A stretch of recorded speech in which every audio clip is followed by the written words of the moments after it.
চারটি তারের খুঁটির কারণেই সড়কের যে সংস্কার কাজ রয়েছে এই সংস্কার কাজ আটকে রয়েছে। আমরা এখন দাঁড়িয়ে রয়েছি নারায়ণগঞ্জের সোনারগাঁও উপজেলার মোগরাপাড়া চৌরাস্তা স্ট্যান্ড এলাকা থেকে বোদ্দার বাজার পর্যন্ত 1.6 কিলোমিটারের যে রাস্তার কাজটি চলমান রয়েছে। এই ক্ষেত্রে প্রায় 3 ভাগের 2 ভাগ কাজ হলো বিগত 2 মাস ধরে এই সংস্কার কাজ বন্ধ রয়েছে। এর মূল কারণ যেটি দেখাচ্ছেন যে বিদ্যুতের খুঁটি রয়েছে এই রাস্তার ঠিক পাশেই আপনাদের যদি দেখাই 4টি বিদ্যুতের খুঁটির কারণে আসলে যে ড্রেনেজ লাইন রয়েছে এই ড্রেনেজ লাইনের কাজ না করার কারণে আসলে মূল যে রাস্তা সংস্কার কাজ করা যাচ্ছে না বলে ঠিকাদাররা জানিয়েছেন। আমরা আসলে কথা বলেছি সোনারগাঁ পল্লী বিদ্যুতের ডিজিএম মোহাম্মদ খোরশেদ আলমের সাথে। তিনি যেমনটি জানিয়েছেন যে আসলে এই কাজ বিলম্ব হওয়ার যে মূল কারণ সেটি হচ্ছে প্রথম দিকে সড়ক ও জনপথ বিভাগ তাদের কাছে যে দায়িত্ব দিয়েছেন যে খুঁটি সরিয়ে নেওয়ার জন্য, তবে এই খুঁটি সরানোর জন্য যে বরাদ্দের প্রয়োজন ছিল এই বরাদ্দ তারা না দেওয়ার কারণে আসলে বিলম্ব হয়েছে। পাশাপাশি আরও একটি কথা তারা জানিয়েছেন যেটি হচ্ছে যে এই যেই সময়টা এখন চলছে পরীক্ষা সারা দেশে, তো সেই পরীক্ষাকে কেন্দ্র করেও তারা আসলে এই বিদ্যুতের খুঁটির যে লাইন রয়েছে সেটি আসলে বন্ধ রাখতে পারছে না। তো এখন যে আজকেও আমরা তার সাথে কথা বলেছি, তিনি যেমনটি জানিয়েছেন যে এখন যে বন্ধের সময়গুলো রয়েছে সেই সময়গুলোতে তারা কাজ করে দ্রুত সময়ের মধ্যে এই বিদ্যুতের খুঁটি সরিয়ে নেবেন বলে তারা জানিয়েছেন। আমরা আরও কথা বলেছি সড়ক ও জনপথ বিভাগের প্রকৌশলী আব্দুর রহিমের সাথে। তিনি যেমনটি জানিয়েছেন যে এই সড়কের যে ড্রেনেজ লাইন রয়েছে এই ড্রেনেজ লাইন থেকে খুঁটি সরিয়ে না নেওয়ার কারণে আসলে সড়ক সংস্কার করা যাচ্ছে না, এবং এই খুঁটি যদি সরিয়ে না নেওয়া হয় সেক্ষেত্রে যদি ড্রেনেজ লাইন না করে এই সংস্কার কাজ করা হয় সেক্ষেত্রে এই সংস্কার কাজটি ক্ষতিগ্রস্ত হওয়ার একটি সম্ভাবনা রয়েছে। আমরা যদি এদিকে আপনাদের আরও একটি দেখাই যে 3টি খুঁটি আসলে তারা নতুন খুঁটি স্থাপন করেছে, তবে স্থাপন করার পরে যেই তারগুলো যে সরিয়ে নেওয়ার যে প্রক্রিয়াটা সেটা আসলে তারা জানাচ্ছেন যে প্রাকৃতিক যেই কারণগুলো রয়েছে যদি আগামীকাল থেকে এই ধরনের না থাকে তাহলে এই সপ্তাহের মধ্যে তারা তারের খুঁটির যে লাইন আছে এই লাইন সরিয়ে নেবেন। আমরা এখন কয়েকজন আসলে যারা এই পথ দিয়ে চলাচল করে তাদের সাথে কথা বলবো, একজন ব্যবসায়ীর সাথে।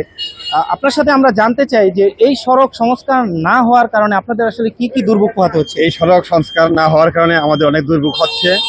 এখানে আমার মনে হয় সোনারগাঁয়ে কোনো প্রশাসন বলতে কিছু নাই। প্রশাসনের লোক এই রাস্তা দিয়ে সারাক্ষণ চলাফেরা করে, কিন্তু তারা এটা দেখেও না দেখার ভান করতেছে। কিন্তু প্রশাসন যারা দায়িত্বে আছে, যারা টিএনও আছে, তারপরে এসিলেন আছে, যারা নির্বাহী ক্ষমতায় আছে, যারা দায়িত্বে আছে, তাদের কি দায়িত্ব এটা আমি বুঝতে পারতেছি না। তাদের কি কাজ? এই তদারকি করার দায়িত্বটা কার? এই জন্য আপনার কাছে আমরা জানতে চাই আপনারা কি চাচ্ছেন এই রাস্তার কাজটা? 15 দিনের মধ্যে এই রাস্তার দ্রুত কাজ আমরা বাস্তবায়ন দেখতে চাই। এখানে আমরা মার্কেটের ব্যবসায়িক আমরা আরো একজন আসলে যারা কর্মজীবী রয়েছে যারা প্রতিনিয়ত এই রাস্তাটা ব্যবহার করেন তাদের সাথে কথা বলবো। আমরা আপনার কাছে জানতে চাবো যে রাস্তাটি আসলে দীর্ঘদিন কাজে বিলম্ব হচ্ছে সংস্কারে, সেই ক্ষেত্রে আপনাদের আসলে কি ধরনের ভোগান্তি হচ্ছে? আমাদের তো অনেক ভোগান্তি হচ্ছে, যাতায়াতে যেরকম সমস্যা, জ্যামজটের সমস্যা, একটু বৃষ্টি হলে তো একদম এই রোডটা চলাচলের একদম অনুপযোগী হয়ে যায়। আর যেই আমাদের সাধারণ যে অটোগুলো এগুলো তো অনেক হরহামেশা দেখা যায় যে উল্টে যায়।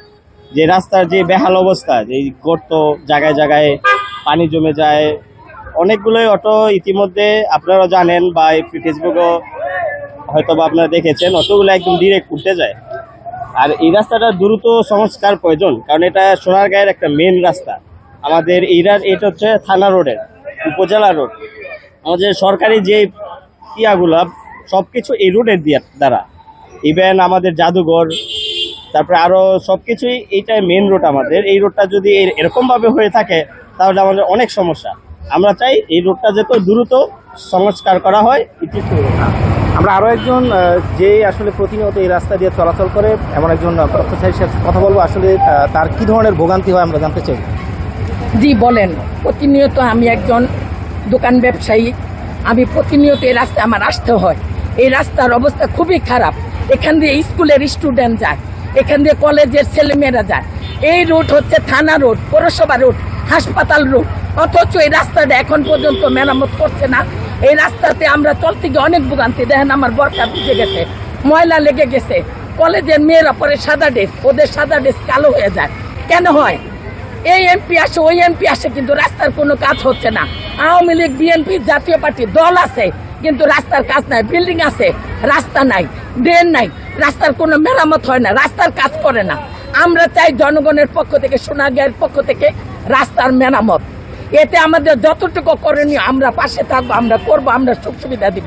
কিন্তু আমাদের জনগণের সুবিধাতে তাদের রাস্তা করা উচিত। তারা কি এই রাস্তায় চলাফেরা করে না? তারা কি রাস্তা দিয়ে উপজেলা আসে না, থানায় আসে না, তারা হাসপাতাল যায় না, পৌরসভা যায় না? তাহলে এই রাস্তা তাদেরও, আমাদের না, সকলের রাস্তা। তাই আমরা চাই এই রাস্তাটা উন্নয়ন করুক। আমাদের সকলের পক্ষ থেকে আমরা চাই ইমার্জেন্সি রাস্তাটা উন্নয়ন করার জন্য। একটা কথা বলবো, যিনি আসলে গ্রিন ইউনিভার্সিটি পড়েন এবং এই রাস্তা দিয়ে প্রতিনিয়ত যাওয়া আসা করতে হয়, তার আসলে কি ধরনের দুর্ভোগ হয় আমরা জানতে চাইবো। আমরা যেহেতু এখানে দেখছি আমাদের যে ড্রেনগুলো করা হয়েছে সেগুলো পর্যাপ্ত পরিমাণে যথেষ্ট ভালো করে করা হয়নি, যথেষ্ট উঁচা করা হয়েছে, যে জায়গায় আমাদের রাস্তাগুলো নিচা, যে কারণে পানিগুলো ড্রেনে যাচ্ছে না। এটাই হচ্ছে মূল সমস্যা। পানিগুলো যদি ঠিকভাবে যাওয়ার মতো হয়, ব্যবস্থা করা হয়, তাহলে এই রাস্তায় কোনো সমস্যা থাকার কথা না। এটাই। ঠিক আছে, থ্যাংক ইউ। তা আমাদেরকে আসলে যারা এই রোডে প্রতিনিয়ত চলাচল করে তারা যেমনটি জানালেন যে এই রোডটি দ্রুত সংস্কার করা হোক, সেই বিষয়টি আসলে তারা দ্রুত চাচ্ছেন। আমরা যদি একজন অটো চালকের সাথে কথা বলি, আসলে এই রাস্তাটি দ্রুত সংস্কার না হওয়ার কারণে কি কি ধরনের আপনাদের ভোগান্তি হচ্ছে? আমাকে অনেক ভোগান্তি, গাড়ি ভোল্টি গেছে, যাত্রীরা ভোগান্তি হইতেছে, নিজে গাড়ি ফিরি ভাঙতেছে, বহুত অ্যাক্সিডেন্ট বেশি, কোন অ্যাক্সিডেন্ট হইতেছে। আপনারা কি চাচ্ছেন? আমরা অনেকে রাস্তা দিয়ে না কাম করে বন্ধ করে দিয়েছে, 15 টাকা কোনটা কেমন কমবো, এমন সরকারের কাজে দিতে কেমন কমবো, কোন পদ্ধতি নেই না ভাইয়া। এই যে এমন অনেক গাড়ি ভোল্টি কে চলেছে, একটা অনেক আরেকে যাত্রী নেই। যাত্রী থেকে শুরু করে সাধারণ যেই জনগণ রয়েছে তারা যেমনটি জানাচ্ছেন যে এই সড়কটি দ্রুত আসলে সংস্কার দরকার। সেই ক্ষেত্রে পল্লী বিদ্যুতের যারা কর্মকর্তা রয়েছেন তারা যদি দ্রুত তাদের লাইন সরিয়ে নতুন যে খুঁটি আছে সংস্থাপন করা হয়, সেই ক্ষেত্রে এই সড়কের যেই সংস্কার কাজ রয়েছে সেটি দ্রুত করতে পারবেন বলে জানিয়েছেন সড়ক ও জনপথ বিভাগ। এমনটি প্রত্যাশা সাধারণ মানুষের যে এই সড়কটি দ্রুত সংস্কার করে সাধারণ মানুষের ভোগান্তি দূর করা হবে। Kamrul Islam, NTV online, Narayanganj, Sonargaon.